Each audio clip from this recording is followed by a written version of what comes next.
Imagine a soldier standing in a trench in France, 1914. The mud is waist deep. The air smells of cordite and rot. A line of enemy infantry is advancing 200 yards away. He has 10 seconds to make a decision. He raises his rifle, fires, works the bolt, fires again, fires again, fires again, 15 aim shots in 60 seconds, and the advance stops.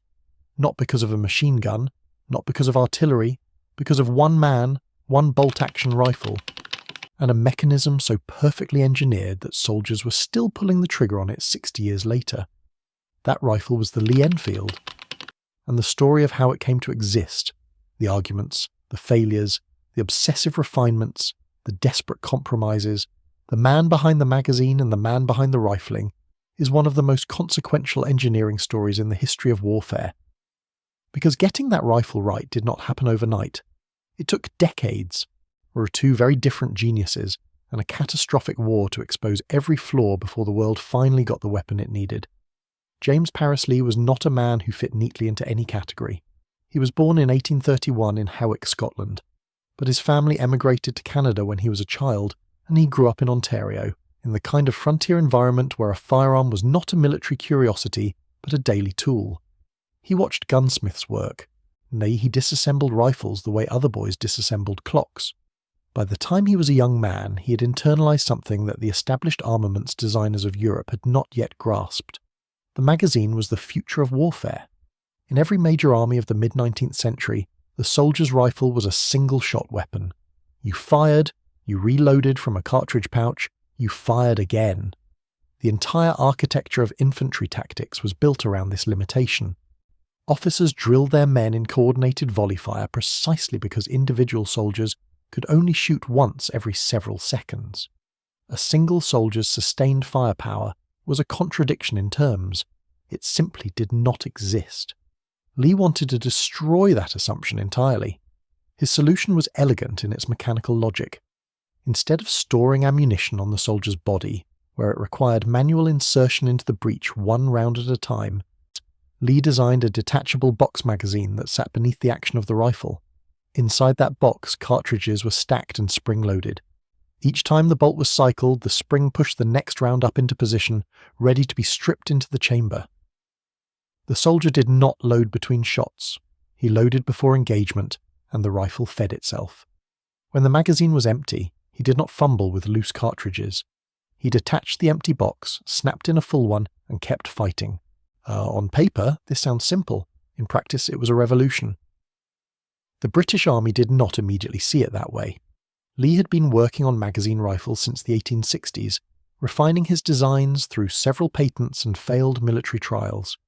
He moved back and forth between America and Britain, presenting his ideas to skeptical procurement committees who were conservative by instinct and slow by bureaucratic design. They worried about soldiers wasting ammunition. A bolt-action magazine rifle, the critics argued, would encourage profligate shooting. A soldier who knew he had 8 or 10 rounds ready to fire would not aim carefully. He would blaze away and empty his magazine in 30 seconds, leaving himself helpless. This was not an unreasonable concern, but it was also, as events would prove, entirely wrong. By the early 1880s, the British Army had adopted a single-shot rifle called the Martini Henry, a falling block design that was mechanically reliable and accurate. But it fired a heavy black powder cartridge that produced enormous clouds of smoke, revealing a soldier's position the moment he fired. European armies were already experimenting with smokeless powders and magazine systems. Britain was falling behind, and the men in charge of procurement knew it. The solution arrived through an unlikely marriage of two separate engineering traditions. William Ellis Metford was a civilian engineer and shooter born in 1824 who had spent decades obsessing over the mathematics of rifling. Rifling is the spiral groove cut into the interior of a gun barrel that imparts spin to the bullet, stabilizing it in flight and dramatically improving accuracy over long distances.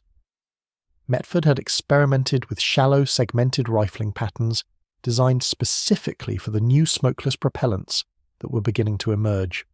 His rifling was not the traditional deep-groove military design. It was a system of 7 shallow grooves and lands, carefully calculated to reduce fouling and work with lower pressure propellants that generated less residue inside the barrel. In 1888, the British Army combined Lee's bolt action and detachable box magazine with Metford's rifling system, and chambered the whole assembly for a new 303 caliber cartridge. The result was designated the Lee Metford. It had an 8-round magazine, a smooth rear-locking bolt that was faster to cycle than competing front-locking designs, and accuracy that was a generation ahead of the Martini Henry. But the Lee Metford had a problem. Nobody fully anticipated how aggressively the new smokeless powder would erode Metford's shallow rifling. The early cordite propellant burned hotter than black powder.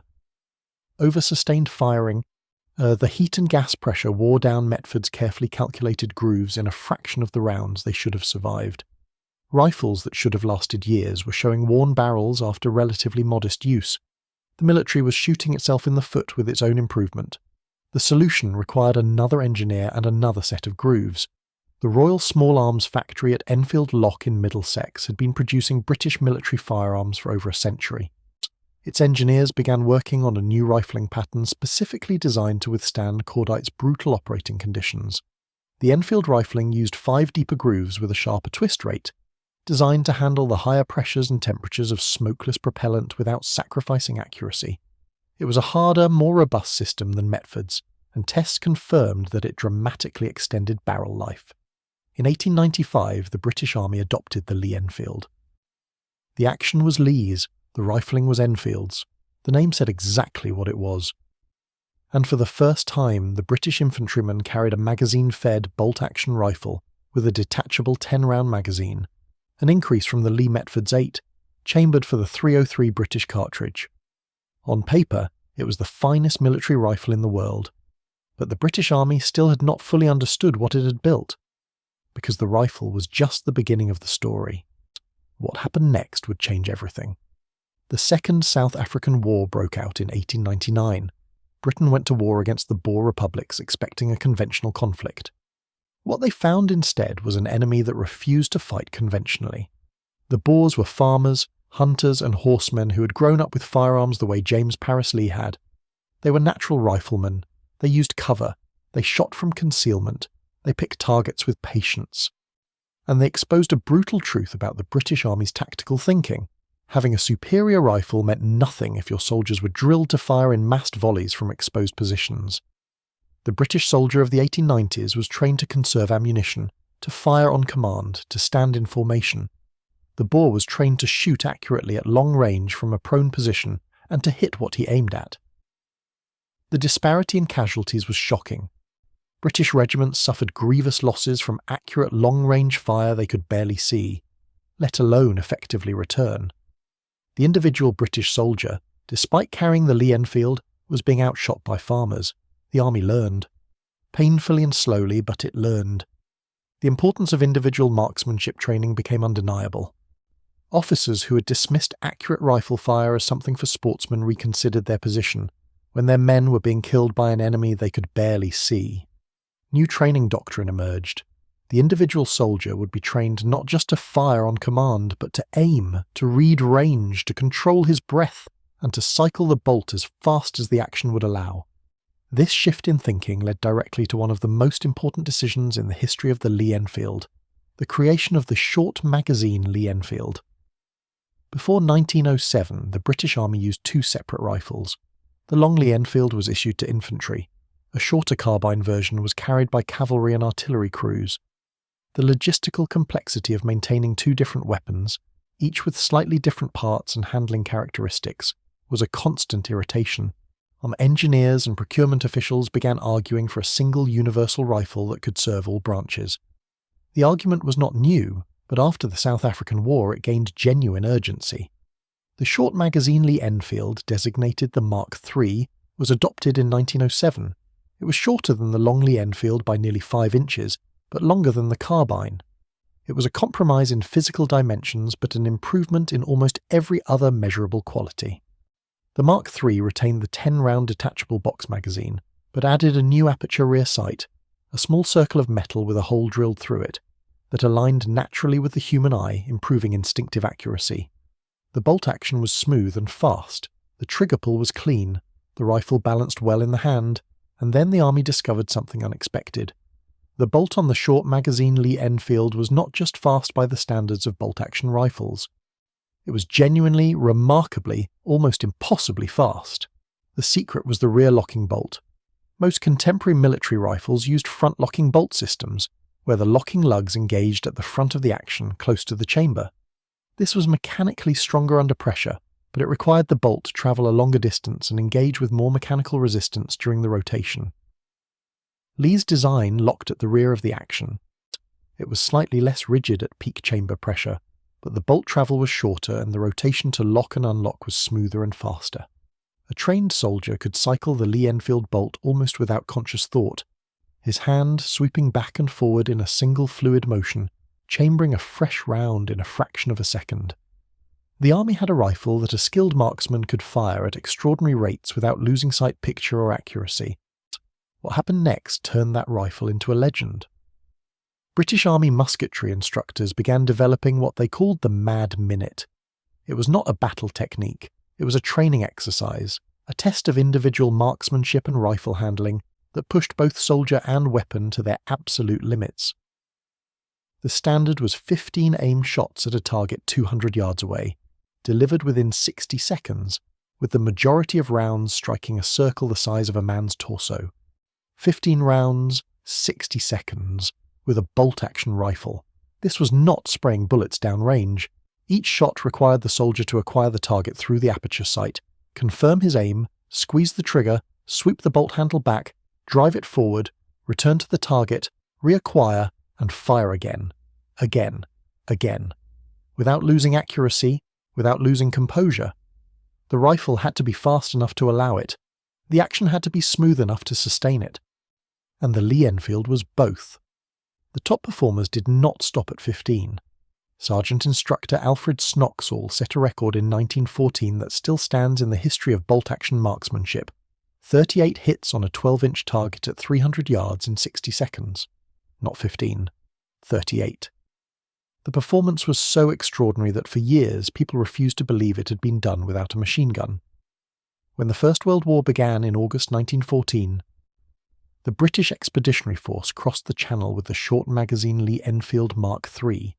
They were the most extensively trained riflemen in the world at that moment, and they carried a weapon precisely suited to their training. What happened at the Battle of Mons in August 1914 became one of the most debated engagements in military history. The German First Army, advancing through Belgium, encountered the British Expeditionary Force along a canal line. German commanders later reported that their infantry had been cut down by what they believed was massed machine gun fire. The volume of accurate fire from the British positions was so intense, so sustained, and so precisely targeted that the attacking formations could not identify how many weapons were engaging them. They assumed the British had far more machine guns than any infantry unit was supposed to carry. They were wrong. What they had encountered was the Mad Minute, delivered by thousands of trained British riflemen, each cycling the Lee-Enfield at the absolute limit of its mechanical capability, directing accurate aimed fire onto advancing targets. The rifle's smooth bolt, its 10-round magazine, and the years of marksmanship training that the army had invested after the South African War had combined into something no attacking force had encountered before. Individual infantry could generate firepower that blurred the line between the rifle and the automatic weapon. The retreat from Mons followed almost immediately. The British were heavily outnumbered and could not hold the canal line. But the legend of the Mad Minute was born. German intelligence reports noted with bewilderment the rate of fire that a small British force had sustained. Officers who had watched their men fall in waves could not reconcile the casualty rates with the number of rifles the British carried. It was one of those rare moments in military history where a weapon, and the training around it, created an effect that exceeded all expectations. The trenches then swallowed the war. The fluid battles of August 1914 gave way to 4 years of attrition, mud, wire, and artillery. And in this new environment, the Lee-Enfield proved its second great virtue, durability.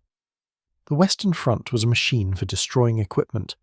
Rifles were dropped in mud, submerged in water, packed with dirt, frozen overnight, overheated in summer, and generally subjected to conditions that would have destroyed lesser weapons. The short magazine Lee-Enfield endured.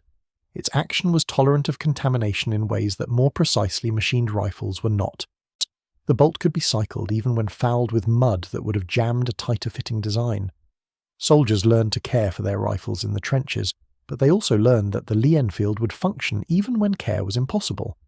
It was a weapon that understood the reality of war. The trench also created a new demand, the sniper. As both sides settled into fixed positions, individual marksmen began operating from concealed positions, eliminating officers, machine gun crews, observation post personnel, and anyone foolish enough to expose themselves for more than a moment. The Lee-Enfield Mark Three was adapted for this role with the addition of a telescope sight, creating the first generation of British military sniper rifles. The accuracy inherent in the Enfield rifling, combined with the .303 cartridge's effective range, made the converted Lee-Enfield a lethal tool in skilled hands. British snipers operated from concealed positions for days at a time, and the rifle's reliability in static, cold, wet conditions made it the natural choice for this demanding role. By the time the war ended in November 1918, the Lee-Enfield had been manufactured in quantities that staggered earlier projections. Britain, Canada, India, and the United States had contributed production capacity, and millions of rifles had been produced across those 4 years. Quality control under wartime pressure was imperfect, and some rifles were rougher in finish than pre-war examples, but they functioned reliably. They always functioned. The interwar years brought a new challenge. The British Army began evaluating whether the short magazine Lee-Enfield Mark Three could be produced more efficiently without sacrificing its essential qualities. Manufacturing technology had advanced. Machining processes that had required skilled hand-fitting in 1907 could now be accomplished with greater precision, using improved machinery. The question was whether the rifle could be simplified for mass production while retaining the smooth bolt, the reliable magazine, and the inherent accuracy that had made it legendary. The answer was the No. 4 Mark I, adopted officially in 1941. The No. 4 was not a radical redesign. It was a refinement. The receiver was heavier and stronger than the Mark III. The barrel was slightly heavier at the muzzle, improving balance and contributing marginally to accuracy. The rear sight changed from a simple leaf to a larger, more precise aperture design that many shooters found superior to the Mark III's arrangement. The nose cap was redesigned to be simpler to manufacture, and critically, the tolerances throughout were standardized to allow interchangeability of parts between rifles produced in entirely different factories and even different countries. This interchangeability sounds mundane. It was not. In the First World War, a damaged bolt from an Enfield-produced rifle might not fit cleanly into a Birmingham-produced receiver. Armourers had to hand-fit parts, costing trained manpower and time. The No. 4 eliminated this problem. Any part from any production run would fit any rifle. For an army fighting across multiple continents with supply lines stretching thousands of miles, this was not a minor logistical improvement. It was fundamental. The No. 4 went to war in 1941 and served in every theatre the British Empire fought in. North Africa, where the sand and heat tested every mechanical system to its limit. The jungles of Burma, where humidity and vegetation created entirely different forms of punishment. Italy, where mountain warfare placed a premium on a rifle that could be carried across difficult terrain without the weight becoming prohibitive. Northwestern Europe after D-Day, where the tempo of operations demanded a weapon that could sustain continuous use without maintenance intervals. In each of these environments, the No. 4 performed. It was not always the most accurate rifle at extended range compared to some competing designs.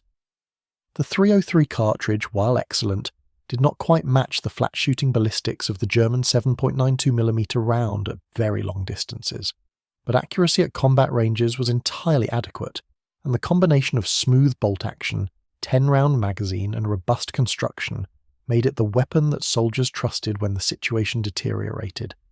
Snipers in the Second World War received their own variant. The No. 4 Mark I with a telescopic sight, designated the No. 4 Mark I-T, was produced in limited numbers by selecting action receivers that demonstrated exceptional accuracy during factory testing. These selected rifles were then fitted with a cheek piece on the stock and a No. 32 scope, and issued to sniper units that operated across every theatre. British and Canadian snipers using these rifles achieved kills at ranges that would have seemed impossible to earlier generations of soldiers, and the telescope-fitted Lee-Enfield became one of the most effective sniper combinations of the war. There was also a version built in America.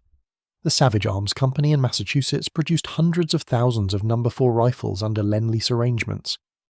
These American-built Lee-Enfields proved indistinguishable in performance from their British counterparts. The fact that an American factory could produce a British rifle to the same standard, at scale, in wartime, was a testament to the soundness of the No. 4's design. By 1945, the Lee-Enfield had been in continuous military service for 50 years. In that half-century it had fought in South Africa, the Sudan, Mesopotamia, Gallipoli, the Western Front, East Africa, the northwest frontier of India, North Africa, Burma, Italy, and northwest Europe. It had been carried by British, Australian, Canadian, Indian, New Zealand, and South African soldiers. No other rifle in the history of the British Empire had served so many people in so many places under so many different conditions. The jet age brought new military requirements. Semi-automatic and fully automatic rifles were becoming the standard for modern armies. The logic was compelling. If a soldier could fire faster without manually cycling a bolt, the mad minute became less relevant. The rate of fire advantage that the Lee-Enfield's smooth bolt had given the British infantryman over his contemporaries was now achievable by any poorly trained conscript with a gas-operated self-loader. The bolt action was becoming tactically obsolete for frontline infantry, and the British Army knew it. But the Lee-Enfield did not simply disappear when its primary role ended. It persisted in places where the qualities that had always defined it remained irrelevant to any political or procurement discussion: extreme cold, extreme humidity, extreme distance, and extreme reliability requirements.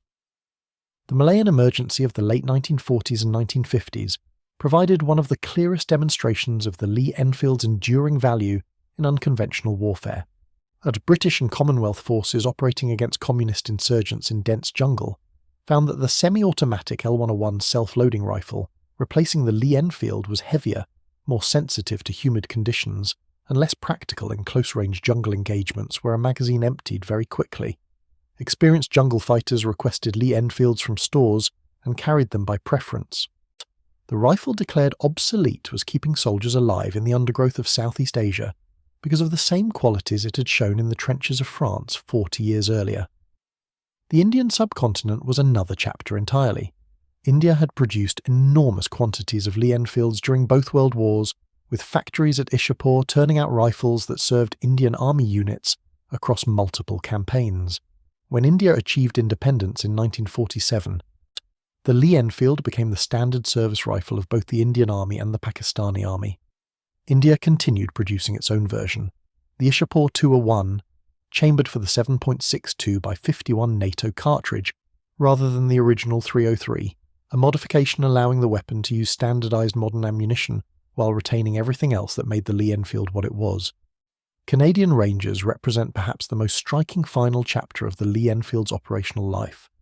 The Rangers are a reserve force that patrols Canada's Arctic territories, areas of coastline and wilderness so remote and so harsh that the temperature can drop to minus 40 degrees Celsius, and mechanical failures can be fatal. For decades, the Canadian Rangers carried the No. 4 Lee-Enfield as their standard weapon, not as a ceremonial holdover, but as an active operational choice made by people who understood the environment and its demands. The bolt action, it turned out, functioned reliably in Arctic conditions where the lubricants used in modern self-loading rifles could freeze and cause stoppages.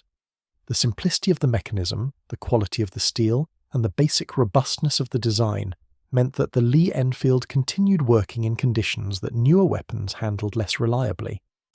The Rangers only transitioned away from the Lee-Enfield in 2019 when the Sako C-19 Arctic rifle entered service as a replacement. The Lee-Enfield had served longer than it had served the British Army on the Western Front. It had outlasted the Cold War, the fall of the Berlin Wall, and the entire digital revolution in military technology.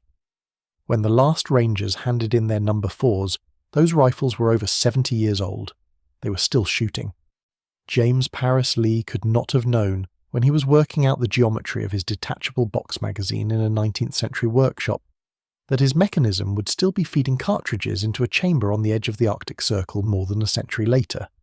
He was solving a specific problem, the rate of fire of individual infantry, with the most practical mechanical solution he could devise. William Metford could not have known that his rifling patterns would establish the accuracy expectations the rifle would be held to for generations. The engineers at Enfield who developed the No. 4's improved manufacturing tolerances were solving a wartime logistics problem, not designing for longevity that would extend into the 21st century. But that is what happens when engineering solves a real problem well. The solution does not become obsolete just because the context changes. The Lee-Enfield worked because it was genuinely well matched to the demands placed on it, the soldiers' need for fast, reliable, repeated fire from a weapon that would not fail under the worst conditions the Earth could produce. Those demands did not disappear when the Second World War ended. They simply moved to different places. The modern world now takes the detachable box magazine completely for granted. Every military rifle in every army on Earth uses some variant of the principle that James Paris Lee patented in the 19th century. The idea of carrying ammunition in a removable container, spring-loaded and self-feeding, so a soldier can sustain fire and reload quickly, is now so fundamental to small arms design that it is invisible. Nobody calls it Lee's magazine. It is simply how rifles work. That invisibility is the truest measure of an engineering revolution. When an idea becomes so successful that it disappears into assumption, when every subsequent design treats it not as an innovation but as a starting point, the engineer who conceived it has truly changed the world. James Paris Lee changed how every infantryman fights. The rifle named after him, and the factory that perfected its barrel, is a footnote in most history books. The principle it demonstrated is the foundation of every infantry weapon built since. The Lee-Enfield did not win wars on its own, no rifle does. But it gave the soldier who carried it a genuine mechanical advantage at the moment that mattered most. When the range was closing, the magazine was emptying, and the decision between surviving and not surviving came down to whether the next round was in the chamber. For a century and more, through mud and sand and Arctic cold and jungle heat, the answer from the Lee-Enfield was always the same.